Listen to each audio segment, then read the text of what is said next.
இந்த மேட்ரு தாங்க, இதை தான் நான் பார்க்கணுன்ட்டு இருந்தேன். ஏன்னா மதன் கௌரி அவர்கள் வந்து இந்த நிறைய விஷயங்களை பற்றி பேசியிருக்காரு. அவருக்கு வந்து நிறைய ஃபாலோவர்ஸ் இருக்காங்க, எல்லாமே ஓகே. பட்டு ஒரு விஷயத்த எப்படி அணுகணும் அப்படின்றது அவருக்கு நல்லா தெரியும்.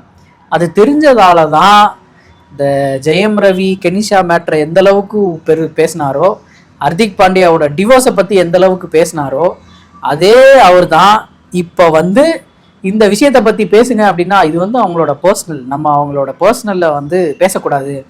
ஏன்னா அவருக்கு தான் அவங்க ஒன்றனாச்சே, அவர் எங்கள் அண்ணனுக்கு தான் நான் எல்லாமே பண்ணுவேன் அப்படின்னு சொல்லி ஏற்கனவே ஒரு வீடியோவில் பேசியிருக்காரு. அதையும் நான் பேசியிருக்கேன்.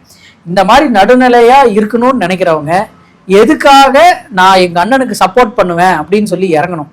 அந்த இறங்கினதோட எஃபெக்ட் தான் அது. தப்பு பண்ணாலும் அதை பற்றி பேச மாட்டேன் அப்படின்னு சொல்லி அப்படியே தாண்டி போகிறாங்கல்ல, இவங்க எப்படி நடுநிலையாளர்கள் அப்படின்னு சொல்லி நம்ம நம்புறது. ஃபோட்டோவே எடுத்து போட்டிருந்தாங்க. இது வந்து இது ஹர்திக் பாண்டியா பற்றி பேசியிருக்காரு, சமந்தா பற்றி பேசியிருக்காரு. இந்த மாதிரி இதெல்லாம் பேசிட்டு இதை கேட்கும்போது இது வந்து அவரோட பர்சனல், நான் பேசினேன்னா என்னோட ஃபாலோவர்ஸ் எல்லாருக்குமே போகும், அது வந்து இன்னும் பெருசாக டேமேஜ் ஆகிடும் அப்படின்னு உஷாராகி இவர் வந்து இதை பற்றி நான் பேசக்கூடாதுங்க அப்படின்னு சொல்லி அப்படியே வெளியே வந்துட்டாரு. இதெல்லாம் என்ன பொழப்பு அப்படின்னு தெரியல.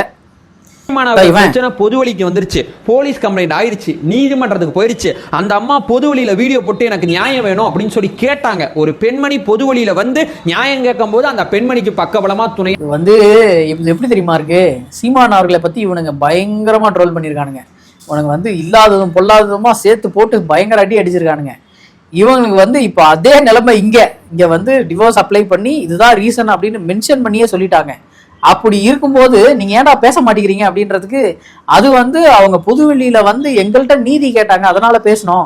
இதுக்கு ரிலேட்டடா யாரு பேசியிருக்கா? சங்கீதா அவங்க பேசியிருக்காங்களா? த்ரிஷா அவங்க பேசியிருக்காங்களா? யாருமே பேசல. அப்புறம் எதுக்கு நாங்க இதை பத்தி பேசணும்? அந்த அளவுக்கு தான் இருக்கு இவங்களோட அறிவு எல்லாமே.